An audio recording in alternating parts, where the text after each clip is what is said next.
broadly.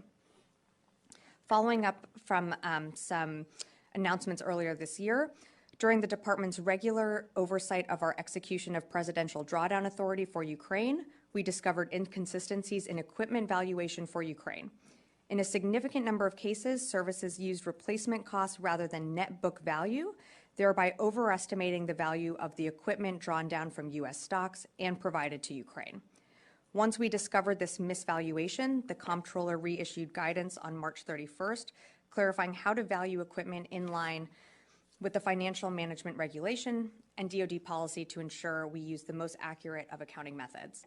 We have confirmed that for FY23, the final calculation is $3.6 billion, and for FY22, it is $2.6 billion, for a combined total of $6.2 billion. These valuation errors in no way limit or restricted the size of any of our PDAs or impacted the provision of support to Ukraine. And while the DoD retains the authority to utilize the recaptured PDA, this has no bearing on appropriated USAI or Ukraine PDA replenishment funding approved by Congress. Our financial systems are decades old. According to some estimates, we cannot track $2.3 trillion in transactions. We cannot share information from floor to floor in this building because it's stored on dozens of different technological systems that are inaccessible or incompatible. Pentagon, the day before 9/11, Secretary of Defense Donald Rumsfeld declared war, not on foreign terrorists. The adversary is closer to home. It's the Pentagon bureaucracy. He said money wasted by the military poses a serious threat. In fact, it could be said that it's a matter of life and death. Rumsfeld promised change, but the next day, the world changed. And in the rush to fund the war on terrorism, the war on waste seems to have been forgotten. My 03 budget calls for more than $48 billion in new defense spending. More money for the Pentagon when its own auditors admit the military cannot account for 25% of what it already spends. According to some estimates, we cannot track $2.3 trillion in transactions. $2.3 trillion with a T. That's $8,000 for every man, woman, and child in America. To understand how the Pentagon can lose track of trillions, consider the case of one military accountant who tried to find out what happened to a mere $300 million. We know it's gone, but we don't know what they spent it on. Jim Minery, a former Marine turned whistleblower, is risking his job by speaking out for the first time about the millions he noticed were missing from one defense agency's balance sheets. Minery tried to follow the money trail, even crisscrossing the country looking for records. The director looked at me and he says, "Why do you care about this stuff?" It took me aback, My supervisor asked me why I care about doing a good job. So he was reassigned and says officials then covered up the problem by just writing it off. They got to cover it up. That's where the corruption comes in. They've got to cover up the fact that they can't do the job. The Pentagon's Inspector General partially substantiated several of Minery's allegations, but could not prove officials tried to manipulate the financial statements. 20 years ago, Pentagon employee Franklin C. Spinney made headlines exposing what he calls the accounting games.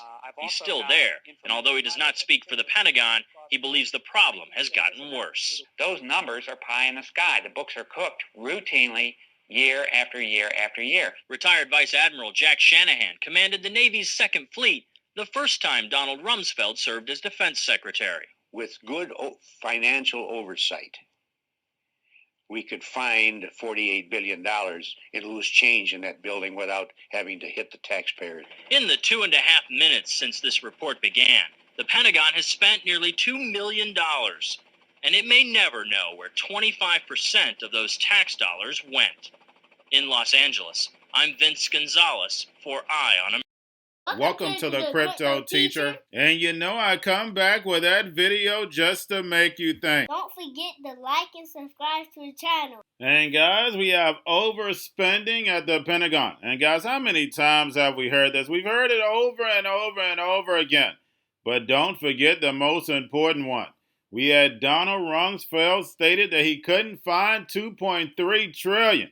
And then the next day we know what happened. And $2.3 trillion, you can give everyone $8,000 in America. And guys, during the C word, we know that every single American probably could have got about $30,000 apiece with all the money printing they did over that 2-year period. And guys, we know how they get away with it. Fear, the boogeyman, national security. So therefore, the masses are distracted and scared while they're running the money in the back door. And guys, you're talking about trillions and trillions of dollars. Don't get me wrong, we all know the money is fake. But the fact is they're buying real assets, and that's how they bought the globe. Now we have the CEO, Greg Hayes of Raytheon, and those who listen to the stock channel know I've already been over the defense stocks. And what does Greg Hayes say? We have to get along with China. Guys, we know we get more resources from Russia than we do from China. China relies on the world. They don't have any oil. They don't have any gas. The only thing that China had was cheap labor. And that's the reason why all our corporations ended up over there. But the Raytheon CEO said something very important. It's going to be at least 10 years for more spending. And guys, we know the NWO are the master magicians. And you just wait for the next trick they got up their sleeve. I guarantee you it's going to blow your mind. And remember, the crypto teacher told you, because he knows. When it comes to the New World Order, it's all planned out. You have a wonderful day. But I want to start first on the defense side. Sure. And some of your thoughts about what we've seen with China in terms of the current relationship, in terms of Secretary Blinken going over there meeting with Prime Minister Xi. You said it best yesterday. You said we can de-risk, but we can't decouple, right? No, look, I think what is important for the American people to understand is the relationship with China, we have to find a way to get along. There is a codependency, whether it's rare earth metals, whether it's pharmaceutical precursors. Again, $500 billion of trade comes from China to the U.S. every single year. So while we talk about pulling supply chain out of China, resourcing out of China, I would tell you it's very impractical. We've been de-risking for a couple of years, making sure that we have second sources for critical componentry. But unlike Russia, where we pulled out 2 weeks after the invasion last year, we shut down our factories, we pulled our people out, and we completely cut off any contact with our Russian customers. You can't do that with China. Too big, too important, and too necessary to the U.S. economy. Do you think the Biden administration has a game plan for de-risking but not decoupling? Well, it was interesting to see Blinken yesterday, Secretary Blinken, go to China and actually start having these discussions. I think, again, like we did in the Middle East last year, we have to find a way to partner with people and have constructive discussions without conflict. And I think, again, the more you talk, the less you fight. So you're encouraged, or am I putting words in your mouth? I am encouraged. I think the fact that Blinken actually made the trip, he saw President Xi yesterday, they shook hands, they spent 35 minutes together, that is progress. We're not done, but at least it starts us back on a path of civility. What about defense spending? Obviously, we're in this time with the Ukraine and what's happening there, and we see these ramp up in military budgets. How far off in the future do you think that extends? Are we talking 5-6 years, or do you think it goes further out? Oh, look, it's a decade-long issue. We're going through our war stocks, call it Stinger anti-aircraft missiles, Javelin anti-tank missiles, 155 millimeter artillery shells. We're going through those munitions at a rate none of us expected. It will take us years to restock the U.S. and our NATO allies' inventory. So, to date, we have seen about $2 billion of orders related to Ukraine restocking. We expect another $3 billion or so this year, but there is probably a multiple of that we'll see over the next 3 or 4 years. But it's not a this year, next year. It literally will be for the next decade. Going to a different economy, and we're going to be learning more about that as we go. But clearly, we're learning that things can be done from remote locations. We're learning that technology can replace people even more than we thought. We're not going back to the same economy. We're recovering, but to a different economy, and it'll be one that is more leveraged to technology. And I worry that that is going to make it even more difficult than it was for many workers. In Silicon Valley, and my friends who work in technology know that what we did to the manufacturing workers, we are now going to do to the retail workers, the call center workers, the fast food workers, the truck drivers, and then even bookkeepers, accountants, insurance agents, lawyers, and on through the economy. So what happened to the manufacturing workers is a very clear sign. And so we'll import Chinese based CBDC technology. So it's going to be CBDC in a box provided to you by the People's Bank of China. I actually believe this technology is going to be very important. Look at it. We have been part of a huge revolution in investing through ETFs. We believe that ETFs will be changing the whole way we invest. Many people still use it as a means, well, people are investing it for indexing. No, the majority of people who are putting money in in ETFs are active investors that are buying exposure. The entire bond market is being transformed as we talk right now. I believe the next generation for markets, the next generation for securities will be tokenization of securities. And if we can have that distributed ledger that we know every beneficial owner, every beneficial seller, we all have our code of who's buying, who's selling, instantaneous settlement. And think about it, it changes the whole ecosystem. Cryptoteacher and the New World Order book, plus the 3 kids books. It's time to re-educate. Also, new to cryptos, Coinbase, Bitrue, Binance. Do not forget book links and crypto links are in the description. The stock channel, guys. Don't forget to go like, subscribe, spread everywhere.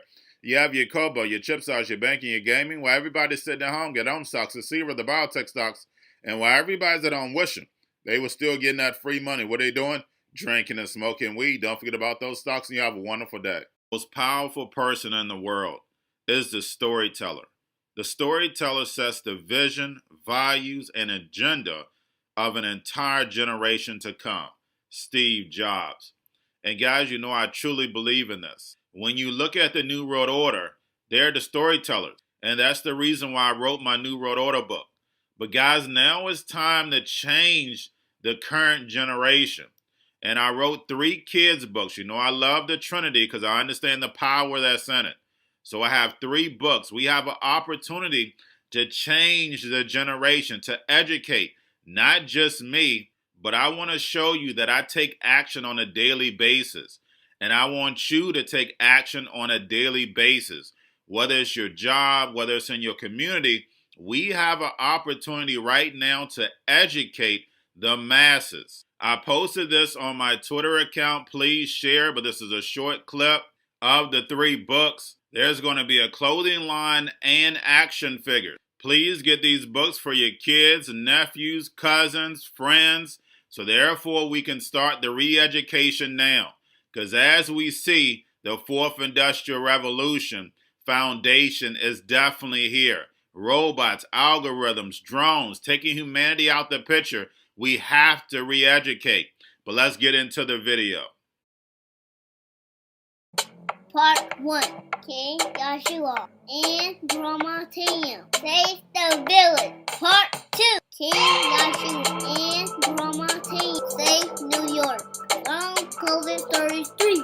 Part 3. King Joshua and Drama Tam goes to China. It's mandatory to get part 1, part 2, and part 3 of this series. It's time to re-educate Generation Z.